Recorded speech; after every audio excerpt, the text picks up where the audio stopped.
that to the cloud, and I would like to say welcome everyone to the third in the Design and Development Division's webinar series on learning experience design. And I'm very excited to introduce our two authors and presenters today.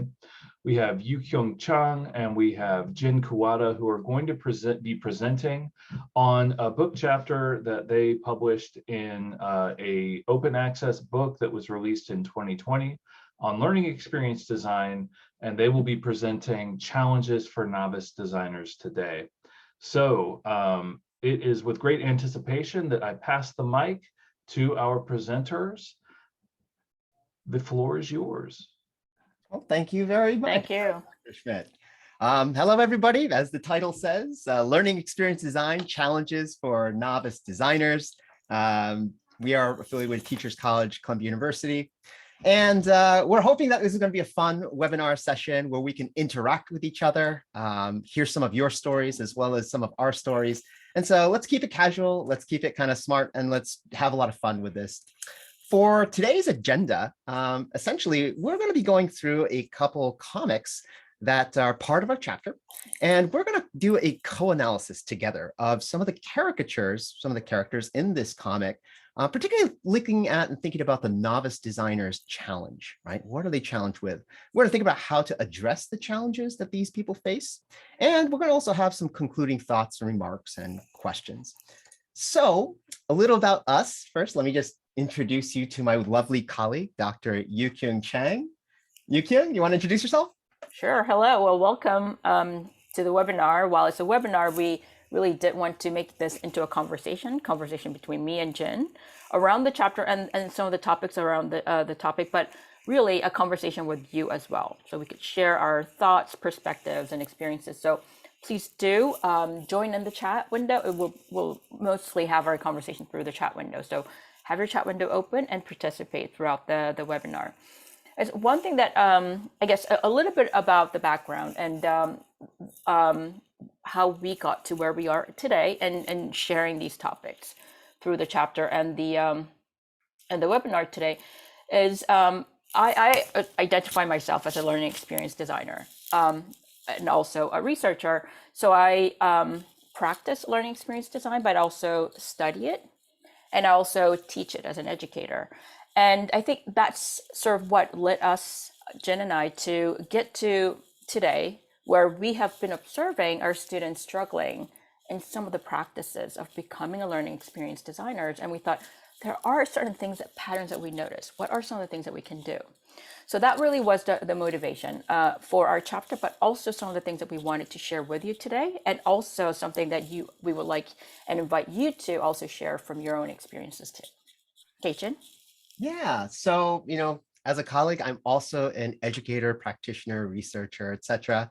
I'm very interested in social experiences as well as how to think about and look at design. Part of my design group, Cogmos Lab, right now we're super into this idea of how do people getting into this program who are brand new to design and thinking about design, observing phenomenon, right, that they see, learning phenomenon, and being able to go deeper, into that onions, peel by peel, to see the heart of what's in there. And we found this is really challenging. I mean, it's challenging for us. Of course, it's challenging for people who have very little background in learning theory, concepts, knowledge, pedagogy, etc.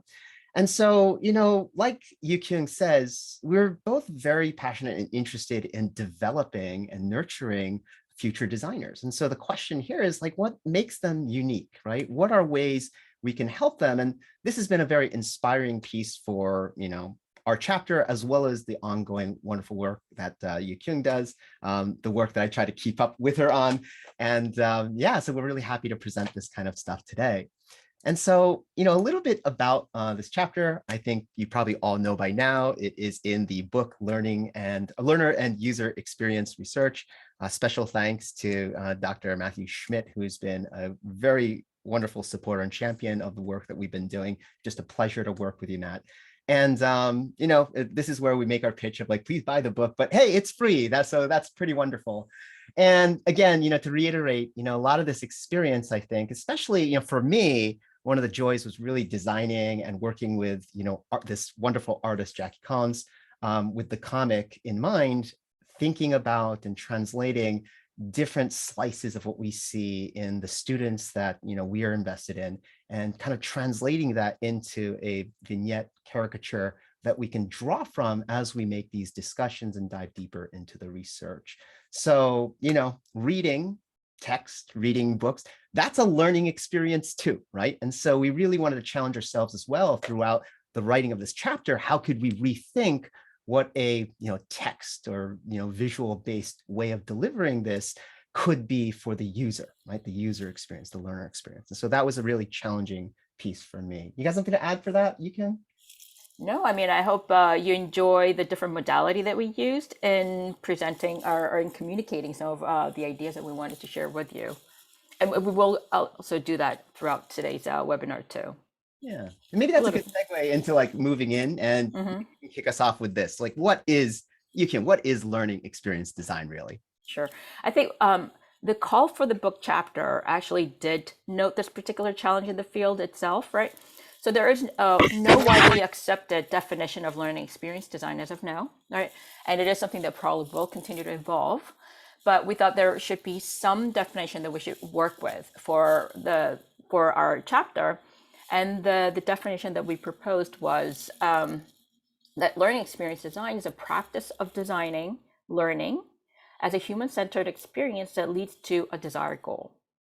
So many abstract concepts, right? So if you read the chapter, we do try and go into unpack what we mean by these different concepts. But there were four sort of defining characteristics that we really wanted to emphasize.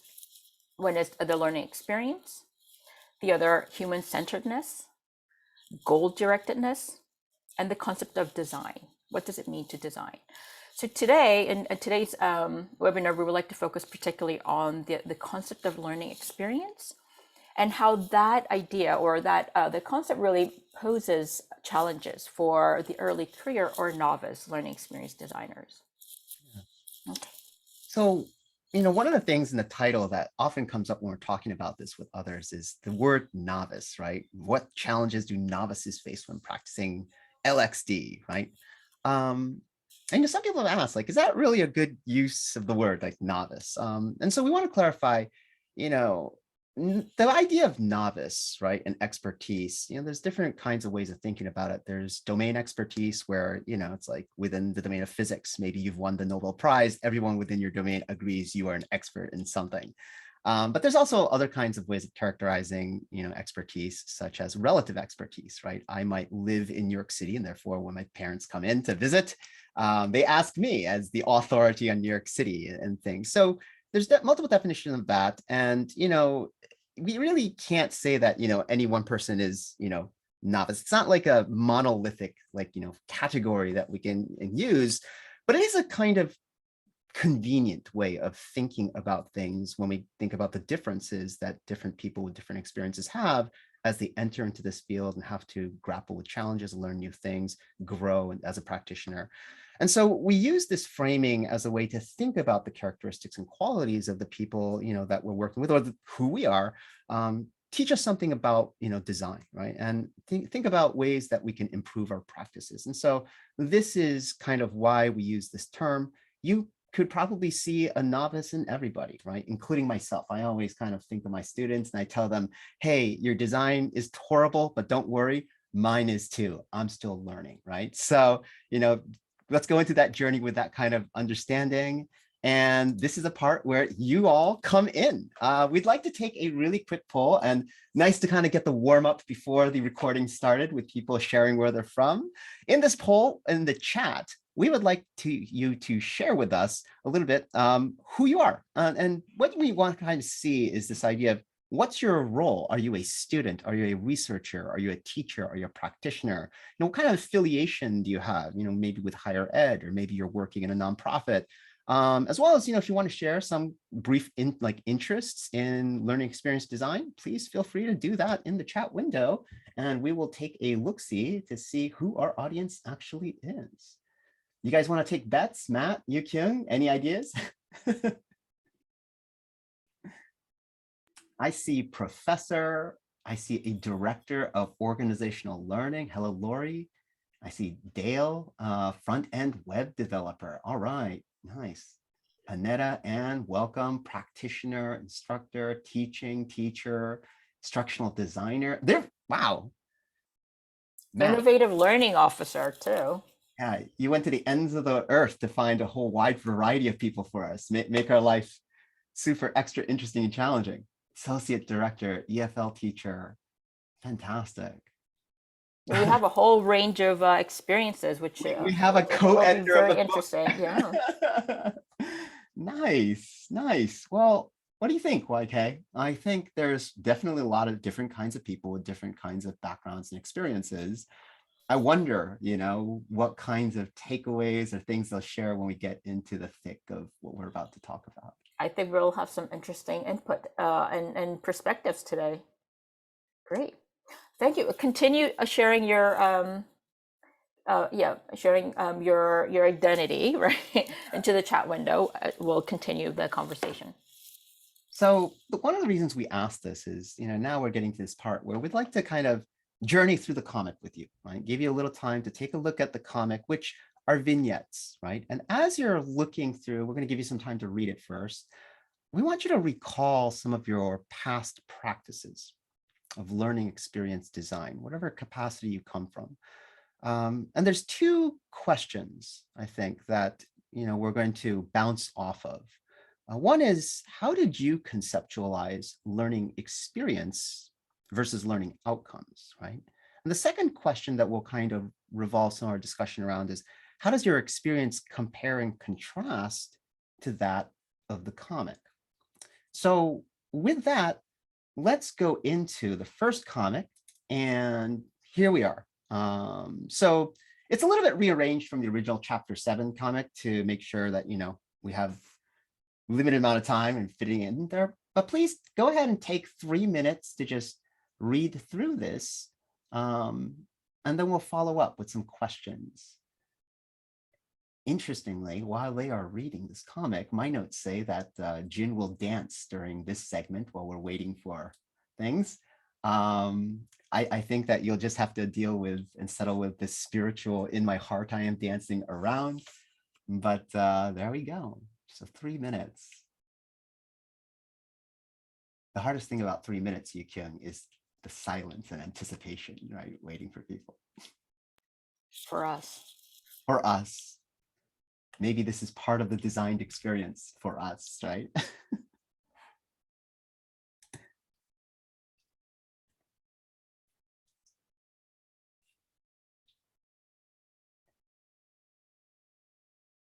And maybe to get a sense, if you're finished reading the comic, maybe you can give a little thumbs up signal in the chat.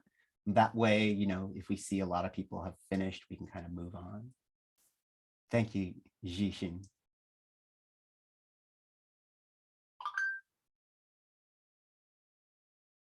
Not a race, not a race. Pauline, I see you. Ayman, I see you. Lori, I see you. Can't see the bottom right. Can it be zoomed? I think we're sharing the full screen, so it might be, oh, you mean the bottom right thing. Right now, unfortunately, I'm not in a position where I can really change the zooming on this without messing up the screen share. All the comic panels are from the chapter itself. So if you look around, you might have to search a little bit because it's rearranged a little bit, but it is there. Thank you for bringing that up. Bringing that up. All right. So I think maybe, most people have gotten through it at this point. And again, the next slide, conveniently, ta-da, has it again. So, but this time you'll notice that there are some numbers to this. And this is where you come in once again. You are the true heroes of today's webinar. In the chat, we would like some of your ideas on this comic. And we've created a little template. I don't know if it makes it any easier for you, but we tried. The template that we're following, that follows those two questions a little bit that we were talking about before is this idea of please cite the panel. So for example, in panel 2N, our hero conceptualizes learning as, and then enter your thoughts. As you read this, how do you see the character conceptualizing learning? The second kind of prompt that we have is comparing this to my practice, my teaching, my design, my research. Here are my thoughts. And so reflecting on how what you see here might connect to what you are doing and what you've experienced. We'd love to hear that. Please feel free to use the chat. And you don't really have to use this template either. We just tried to provide something in case you are absolutely lost for how to even start this conversation. I don't think people expected this kind of homework, Kim. What do you think? Yeah, maybe. Yeah. We're not giving them the time to have their lunch, right? All right.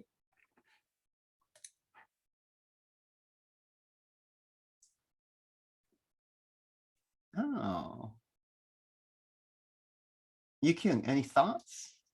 Yeah, I see Mad had wrote, in panel 2N, our heroine conceived of learning as a process model. Interesting. Then I see Aaron saying in panel 2N. We shouldn't have given that as an example, right? I think everybody's focusing on 2N. That was only an example. Please make sure you also do refer to others. Oh, but I'm starting to see a lot of variety now. Like for example, Anna's saying she conceptualizes learning as a formula that requires inputs that can be applied to any situation. Interesting. Linear process with a checklist, a water flow. Interesting. Yeah. Content drivenness, learning is based. Panel 1N, our hero conceptualized learning as being something that is easily conceived and designed for or from a rigid process. Anyone? Yeah, I'm wondering if anyone noticed anything in comparison to the expert panels.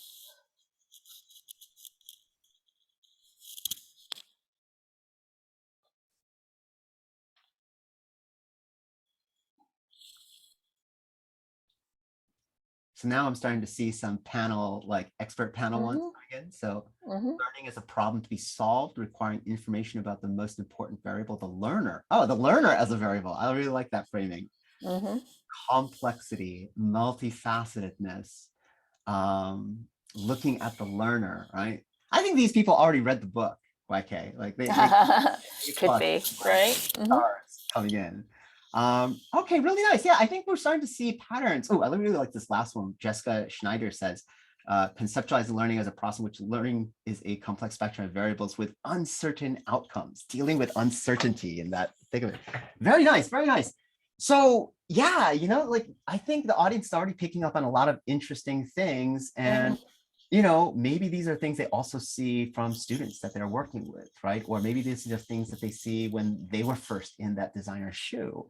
So, it's like, here, when we think about these things, right? And this comic and some of the things we're trying to get across, one of the major takeaways, I guess, there are many, but one of the major ones is novices, right? Beginner designer students, we notice that they have difficulty defining the problem. I think many of the things that you guys are sharing in the chat have a lot to do with this, right? I saw many people talking about the multifacetedness and being able to see things.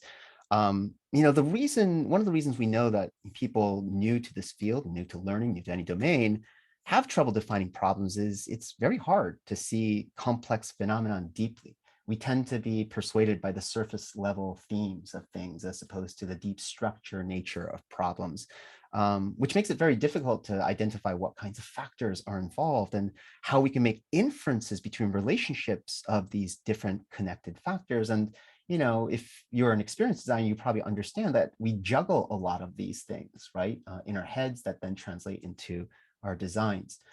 When we talk about novices and things of that nature, a lot of times, they have other characteristics, like when they're given the problem, they take it at face value and they see that as the kind of boundaries, right, within which they can think, whereas experts, right, tend to think of that as the starting point to then inquire about what other things are related. New people to design tend to summarize and repeat information, right? Whereas, experts kind of analyze it skeptically and start to synthesize their own conceptualization of what really is going on and how should I go about it. And so there are certainly lots of differences in how, these kinds of people on the scale of new to experienced might conceptualize these things. You have anything, you want to particularly add in terms of what you noticed from the audience?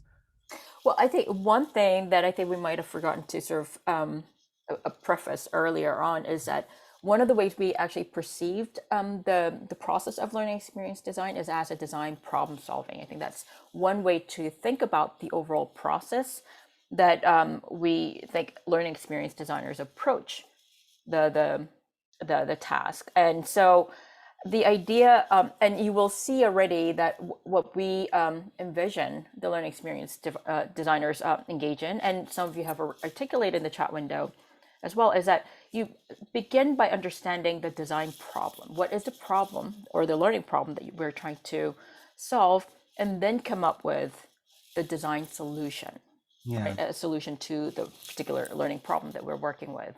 Yeah. Yeah, and to kind of add on that, because we're talking about this idea, the word process came up a lot, especially in our discussion, as well as like the audiences too. And, one of the first panels, like panel 1N, I don't know if I'm reiterating this exactly, but, that's the panel which basically has, ADDIE, right? So we're going back, right? 1N ADDIE. And this is something that, I think is starting to fall out of favor as we take a look at other kinds of process models. But oftentimes, with ADDIE, right? Like analyze, develop, design, integrate, whatever, evaluate. I often talk about this with students and ask them, like, is it like a process or is it a procedure? Right? And is there a difference between the process and procedure? And, when I think about this, a lot of times I see novices thinking about this as, if I follow the steps, what is A, what is B, what is C, what is D, I have done the process. But I think process to me goes a lot deeper than just the word analyze. There's a lot of nuance to this, like how would I go about analyzing my user, right? Their experience, their backgrounds. And that takes more than just knowing what the definition of analyze is. People in the field, people with experience, experts might go about that inquiry, that investigation differently. And so, this is very hard. And what can we do about it? As we move forward, right, we have another comic, right, vignette for you to take a look at. Again, around the same kinds of initial questions of how do you conceptualize learning experience versus outcomes, and how does this experience compare and contrast to the comic? And so, again, we're going to give you a little bit of time to read this second comic like selection, and then let's go through this again and see what the audience has to say. So here we are, multiple learners, pathways, interactions. This is going to give me some time while they're reading to catch up on some of the chat.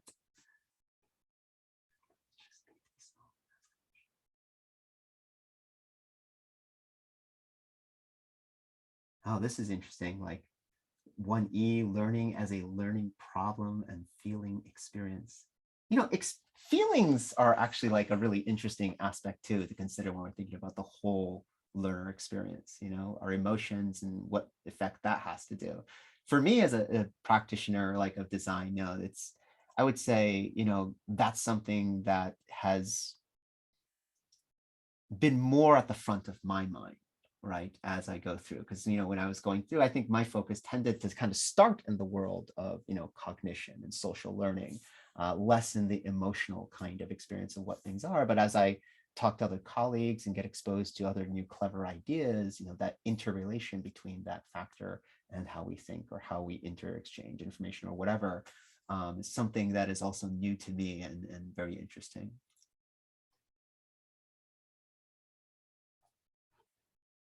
Emotional experience study. Oh, cool. Problem solved. Exactly, right.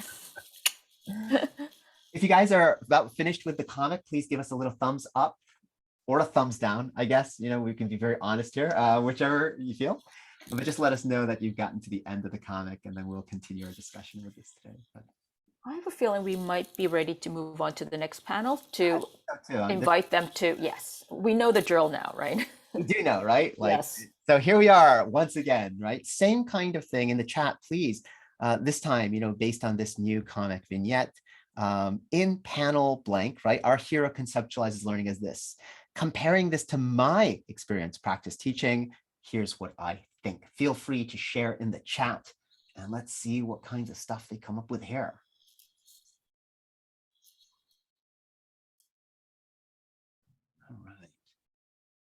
in panel 2N, our hero conceptualizes learning as a monolithic experience, hers.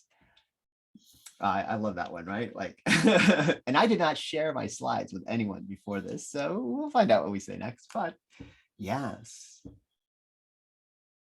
And this is it's kind of interesting, right? You know, kind of bouncing off that while other people are writing things in.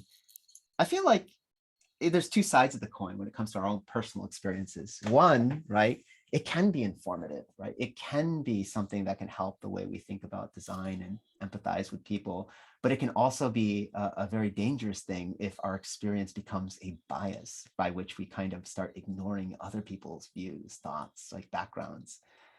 We have another entry in 4N.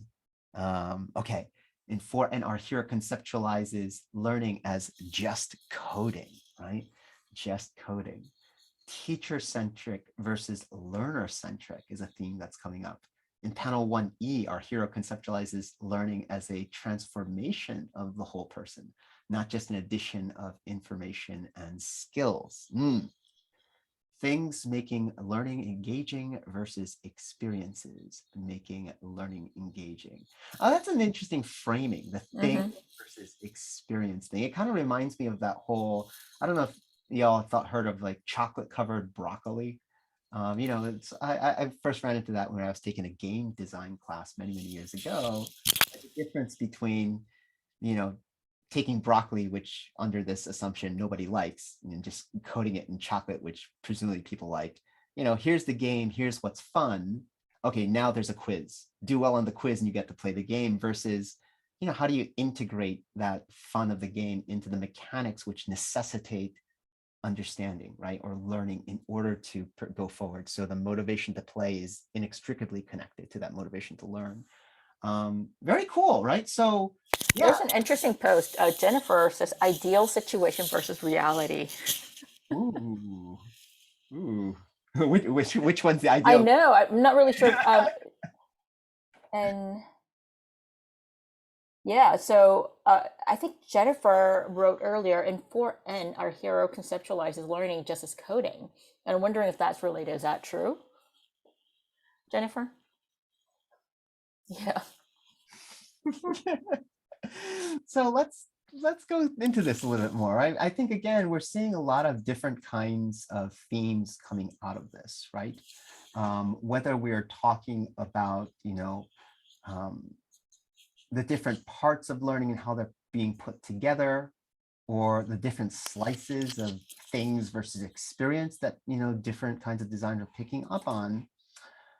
You know, when we think about the practice, right, one thing we notice in our students is a lot of times designs are very content and instruction focused. You know, here is the coding, right? Here is what a variable is. And also, you know, the way in which they design kind of these linear independent items, right? I think in the last discussion, someone was saying checklist or something like that, right? Of learning design elements. And yeah, we see that a lot, right? Oh, it's this and this and this. So if I have this and I have this and I have this, I have designed. Good job, right?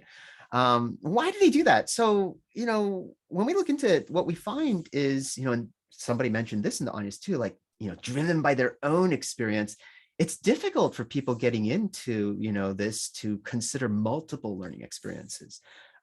This translates into having difficulty managing multi-step paths. We've already seen today in our audience this just wide variety of people with different backgrounds, which implies different knowledge and understandings and expertise, right? As well as non-expertise. They're going to be going through this webinar in very different ways, right? Multi-steps and thinking of those things and planning is difficult. And so, you know, not only that, but all these different things, from the emotion to the cognition to the social experience, these are factors that don't just exist in their own compartments, but they interact, right? And they emerge as cohesive experiences. This is very hard for people to do. So, you know, as we're thinking about this, I don't know, Yu Chin, what do you think? What is the summary, right, from this stuff? You know, what does this mean? Well, I mean, it's really a lot of things, but we only just sort of like highlighted two of them. And I think a lot of these sentiments were already sort of shared in the chat window through different words as well. So, I mean, there are different struggles as the novice designers would engage in the design problem solving process, right? First, it's really difficult for them to conceptualize and empathize with the different learners through their learning experience, not because they don't want to, but because it is overwhelming. And, I think that word is kind of like very appropriate in this case. There's so many factors to consider, and they're all very new to them. The process of understanding what are the relevant factors to understand about the learners, the learning task, and what may be emerging in that dynamic interaction between the two, and the context as well. It could be very overwhelming, right? So what you typically see with the early career designers, that they do tend to see more singular or linear path of learning across learners, despite the fact that they have the whole checklist of, oh, our learners are like this and that, right? And the learning task has these different variations, instead of being able to account for multiple paths, different experiences that may emerge. Yeah.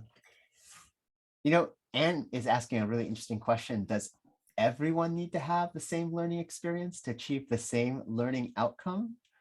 My initial thought to that was, is it even possible for everyone to have the same learning experience or to have the same exact outcome? Mm-hmm. And so I guess we could just maybe address that again in the Q&A later, but I think that's something definitely to ponder about as we're thinking about different people, different paths, different opportunities. Just to go really quickly on that as well, I think just as much as the whole struggle to define what learning experience design is in relation to, say, more traditional practice of instructional design, I think one of the struggle has been the accounting for the aesthetics of the experience itself, which often are overlooked in more traditional instructional design practice. So we do consider, in a more traditional way of conducting instructional design, we do care about learners. We do empathize with learners. We do try to analyze different salient factors about the learners, whether it be cognitive, metacognitive, or affective. But how we account for what that means for the learning, I think, might be a little different. And I don't think there's one answer to this question, but I think that is really this question that Anne sort of posed is really at the heart of this transition that we're going through from instructional design to conceptualizing learning experience design itself. So yeah, and to bounce off that, right? Like, I think this is a very difficult thing, even for me, right? Design by nature, right, is one where you are creating something that is supposed to get users from some kind of a point A to B, right? At the same time, how do you define what that point B is if we're going into this kind of definition that there are multiple possibilities of what outcomes could be? How do you even go about thinking of that? This is challenging for students as well. They ask me all the time, well, like, does that mean like anything goes? Like, anyone can go into something and have an experience. And so it's this balance that maybe that balance is also very subjective, right? But it has a lot to do also with, it's like maybe instead of considering just particular goals, expanding the possibilities to multiple ones, or considering not just context goals, but what learners are thinking, incorporate that in. It isn't possible for us to do everything, right? But I think the challenge to try to address that more with that awareness of what's going on beyond our little world and what we want to achieve is a step towards that spirit of what is learner experience. And so, obviously the way they conceptualize things and the way they practice things, it's varied, right? And now that we know that, it really comes down to what are then the things that we can do about this? Yukio, would you like to? Yeah, so now let's talk. So now that we have talked about some of many challenges that the novice designers may experience during their practice of learning experience design, let's talk more concretely about what are some of the things that we can do to help ourselves as novice designers, or help guide novice designers if you're working with them as educators, and also what does it mean for the researchers studying the process of learning experience design. So here we would like to invite you to share your thoughts and suggestions based on your experience now and from previous experiences. What are some of the challenges that you have experienced yourself that you associate with what you have observed earlier in the comic? And what are some of the suggestions that you may need to, you may provide, whether it be the tools or methods? So I think we all know the drill now, right? In the chat window, please share as your role, right? As a novice designers, educators, researchers, practitioners. I suggest that novice designers conceptualize problems or develop design solutions by doing your suggestion. All right. People are really kind of excited about that last question posed. There's a lot of discussion around that.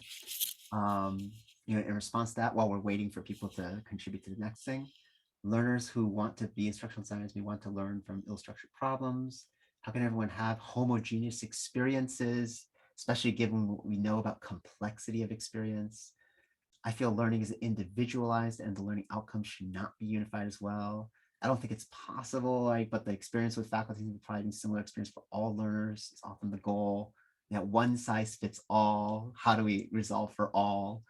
I added a little bit of my thought. It's like, again, when I first got into design before, thinking about things like this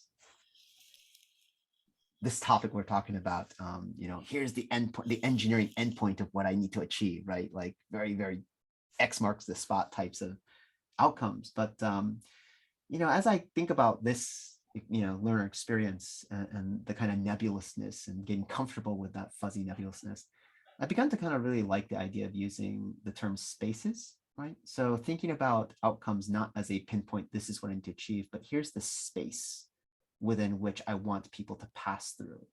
And if they pass through that, they're going to gain something unique, but something in that space that then, it's like I can use as a designer, right? To create social experiences where they can share and exchange what they've learned in those spaces to grow their understanding. And there's going to build overlaps. When I think about outcomes, I guess it depends on what kind of work I'm doing. Some outcomes, like if you need I don't know, like 5 out of 10 on whatever metric for this compliance thing, maybe that's a very concrete outcome, right? But, for other kinds of outcomes, when possible, thinking about as spaces, right, of different kinds of outcomes that show aspects of understanding and learning of domain or topics or whatever, that has always helped me to guide and balance and negotiate this idea of I want to design to get them someplace, but I don't want to corral them into having to follow one type of path, right? That, might not be the right fit for everyone.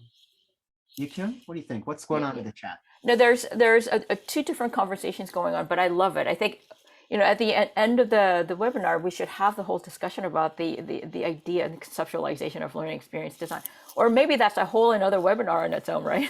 Yeah, right. Because it's a fascinating topic and really at the heart of the discussion. But I do see some suggestions coming up, right? So Anne suggested that as an instructor, instructional designer, and learner, I suggested novice designers conceptualize, whoops, hold on, I lost you. Okay, conceptualize problems or develop design solutions by planning to collect and use evidence to be flexible in their approach. I like that, planning to collect and use evidence. Very, very nice. And Rebecca says, as an educator, I suggest that novice designers conceptualize problems of develop design solution by approaching a problem through multiple angles and lenses. Multiple angles and lenses. That is. Oh, that one really hits home with me because, with my group, we're always talking about the fact that, people new to design, like what kinds of lenses do they come in with? Right? Because if lenses you pick up, right, through the experiences and knowledge that you've gained. But there's also other lenses that you've never even seen the world through, right? How do we learn those things? And so for us, one of the things we've been kind of focusing on is there a set of basic lenses that can help people to start to see and talk about things that then leads to them inquiring and picking up others and such? So I really like that contribution. Thank you, Rebecca. Mhm. And I do see Poland and Zizin Yeah. referring to the fact that do not focus on the solution. Try understand the problem first. That's one of the first thing that we always talk about as well. And I'm sure it's something that we a lot of us would share. Yes, understand but the understanding or conceptualizing the process of learning experience design as a problem or design problem solving, I think is one of the lenses that you can adopt, right? Also to say, okay, so we don't just jump into solving any problems in this world. We have to understand what the problem is first, right? So that could be tying back to the lens or the perspective. And to jump on that, it's like, and this might be a little bit of an aside, but one thing that I've often found, especially with students learning this stuff, okay, we have students in technology and design. I want to make a math learning experience, but they have zero math learning lenses, right, of the domain. And this is very challenging, right? It's like, have you talked to like a math student struggling? Have you talked to a math practitioner and how they conceptualize and see math and the challenges? Oh, maybe that's a good idea, right? And I think that's true with a lot of different domains. Different domains will have very specific lenses through which even things like understanding, can be assessed. Like certain qualitative fields are going to be very different in what comprehension or, competence in that field is going to look like or feel like. And so, yeah, this lens thing and picking them up and actually promoting people to go out there and see these, difficult, challenging, but super, super important. Two more, right? Joanne shared a very interesting method that she uses. As a teacher of instructional design, the student focus on creating their own instructional designs using the same process but with different outcomes. Then I dedicate a third of the class to sharing and talking about the different factors they have developed for their particular learners, performance goals, and content. As they create their own design, if they can reflect on the connections between these factors and instructional factors and share those connections with their peers, they can grow their toolbox of connections exponentially. It's a very interesting. There's so many wonderful things going on in that little thing, right, that she kind of illustrates there. First of all, right, the collaborative nature in which we have the ability, right, to articulate how we've come to think about things and reason, even given the same anchor, like experience, like phenomena, right? We approach it and look at it and process it in different ways. And of course, that's what kind of, active collaboration is, to share those reasonings that might be hidden underneath the layers of the surface of what the actual end design is. But unless you know the reasoning, you don't know how and why, you might need to go about that consideration in future things. There's elements in here, which kind of really emphasize the idea that design is inherently ill-structured, right, in terms of problem. You have to design, like develop and define what it is you're trying to achieve. And the thing with ill-structured problem solving, it's a very difficult field in that, some scholars are saying, really the only way that you can improve your ill-structured problem solving ability is to run through lots and lots and lots of ill-structured problems, because it's really about, through exposure, right, you're building and indexing a catalog of kind of characteristics and features that you in the future can draw from, right, to kind of test future ideas. And, the more experienced you are, you have kind of an organized way of keeping that archive of stuff, right? But for new people who don't have that, how do you? And one nice thing about being human is we can live vicariously through other people's experiences by sharing these stories and insights and getting a peer into their heads. So that one's really wonderful. Thank you very much. And I think I'll read Tammy's comment, and then I think we'll move on to our suggestions. So Tammy shared that as a researcher studying learning experience design, I suggest that novice designers conceptualize problems by performing focus group interviews or individual interviews with target learners. So real problem from learners can be used to define the problem space for a particular design project. I think that's a great suggestion as well. And well, thank you for sharing that, Tammy. Can we move on to the next slide? And so, these different perspectives and suggestions are really great. I'm sure there's some that you are not articulating, but you practice just intuitively in your classroom and in your daily practice as well. of many different suggestions there, we came up with 2 concrete suggestions, corresponding to largely the 2 problems that we sort of defined earlier on. One would be to support how the novice designers can conceptualize and understand the problem space, right?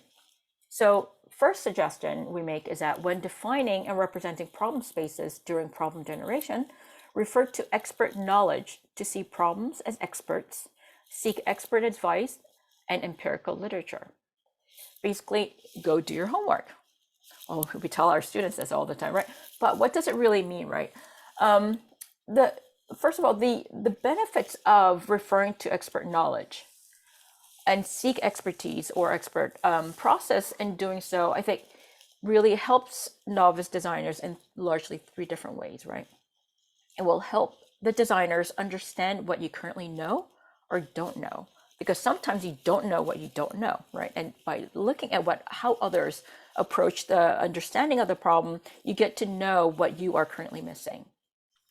You also, by observing how experts approach the problem definition, you get to see and learn about the procedure or the procedural skills that they exercise to go about analyzing the problem. And another thing is we all carry assumptions about what we think is the nature of the problem that we're trying to solve. By referring to others or expert knowledge and how they conceptualize the problem, you get to check your assumptions about the problem that you might carry. However, saying go do your homework, learn about the problem is much easier said than done. Often what we observe in our classroom is that when we ask students to go analyze your problem. Who are the learners? What are their struggles? Go look into the literature, find out about the learning task, the contextual problems and constraints. They often get overwhelmed and struggle with what are the resources that we should refer to? What can we expect to get? Or what can we learn by referring to one kind of resources over the other? For example, if I go talk to the subject matter experts, what can they offer? What should I be referring to from what they offer to me? When I go talk to the target learners, what can I expect to get from them? And what are the types of information I should be getting from them or referring to from what they share? And how can I contextualize that into understanding the overall problem? Same with empirical research, same with the statistics and reports that we see. So these often, if you are experienced practicing these learning experience design, you do it almost intuitively because it has become our innate ability. One of the things that we can do as educators, as more advanced or experienced learning experience designer, is to verbalize and visualize, articulate the process that we go through and the rationale for why we're going through these processes. Why am I talking to the target learners? What would I take and contextualize into my understanding of the problem? And what would I take it as or not take as understanding the problem? Why? And make this more apparent for the novice designers so they could learn from how we go about the process of understanding the problem. I think I see the chat window going up and up and up. Let me have a quick look. Jen, what did you notice from the chat window? So the people in the chat window are having a continued conversation around this idea of, well, what happens when, designers don't have access to, potential learners or subject matter experts to learn more about, right, the problem or how they should even go about it. Mm-hmm. People are coming up with interesting ideas and submissions of how they've kind of dealt with this. So, some people are saying, well, it's like, if you can, you can, but if you can't, it's like, what are other ways to kind of hack around this? And, it's like some of the things I see is, maybe more constraints, like, if the best we can do is not like a 100% survey, limiting it down to even like individual interviews, right? There are methods, of teaching, like, design, where it's something like design for one, right? And where you only have one user and you are catering to their experience. Obviously, like in corporate world or whatever, you probably not be doing that kind of thing. But I think that's a really interesting way of thinking about how we can give learners of design experiences of interacting and learning more about others. Mhm. The point of some of this work we do, especially as educators, sometimes I think it's useful to remind ourselves, maybe the point of the experience going through with us, developing like designers, isn't only just great design, right? The design quality might be very limited if you don't have a group of people that you're trying to represent.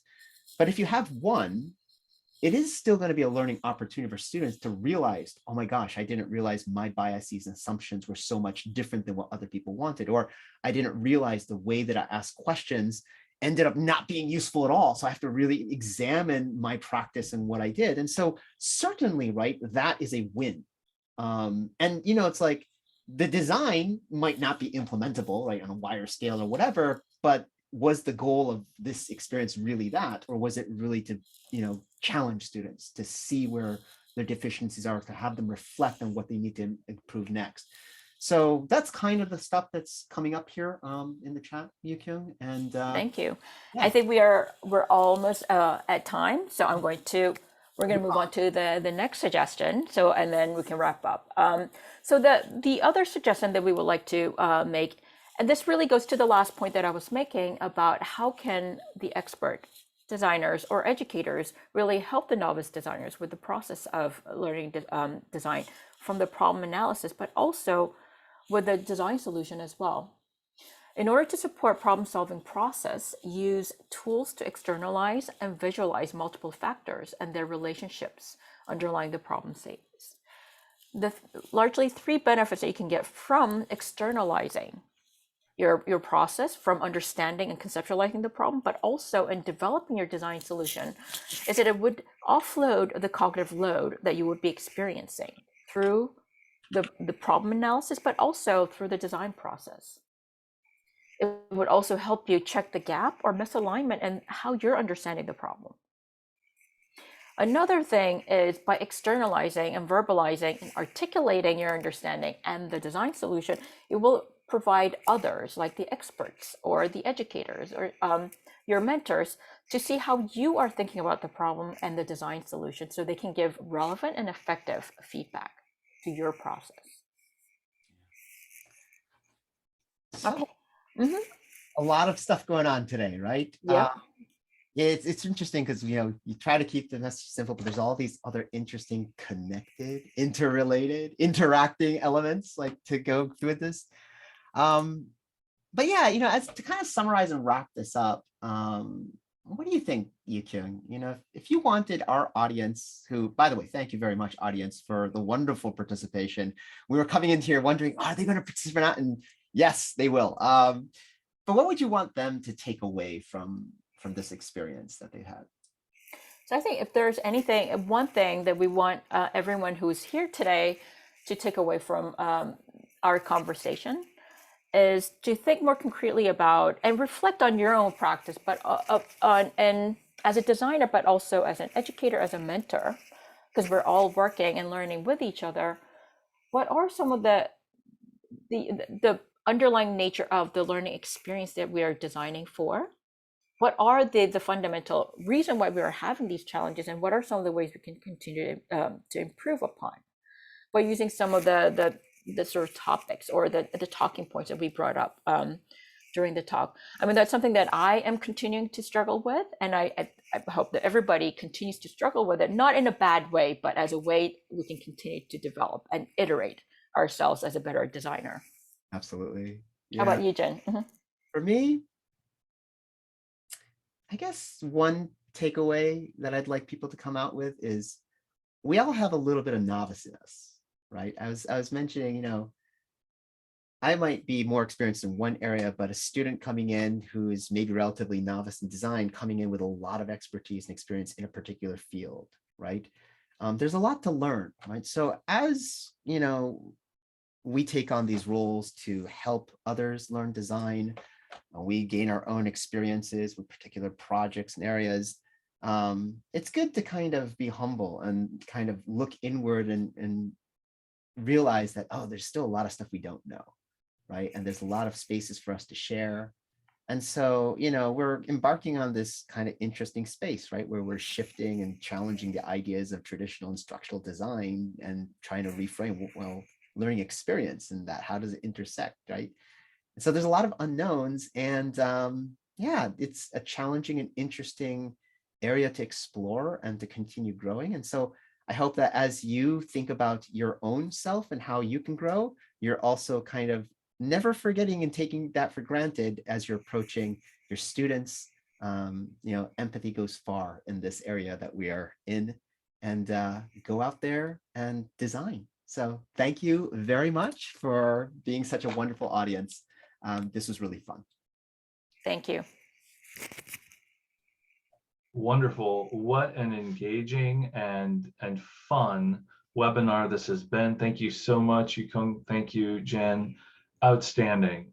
Before we finish up, a few things. First of all, we will be posting a recording of this alongside the slide deck that you all got the chance to experience today to EdTech Books, and that will be going out sometime next week. I would also like to take a moment, I believe we actually have one of the presenters here, to inform you of an upcoming webinar. This one is going to be entitled 2 Certificates in Learning Experience Design, Educating the Next Generation of Learning Professionals. And this is with Rebecca and Chris Quintana. And we will look forward to that. I will paste the tiny URL for the sign up for that in case you are interested. And to finish, there are some exciting advancements that are happening in this space. There will be a special issue that will be announced presently for the Journal of Applied Instructional Design centering around learning experience design. We will also be putting out a call for book chapters for the 2nd edition of the Learner and User Experience edited volume. And there are multiple presentations that are going to be taking place at AECT this year in Las Vegas around learning experience design. So I encourage you all to check those out. Stay tuned, pay attention to the typical communication channels, and we will keep you all informed of it. Beyond that, I wish you all a wonderful weekend, and I hope that we see you at our next Learning Experience Design webinar in the Design and Development Division webinar series. Thank you, everyone. Have a great Friday. Thank you. Thank you. Bye-bye. Thank you.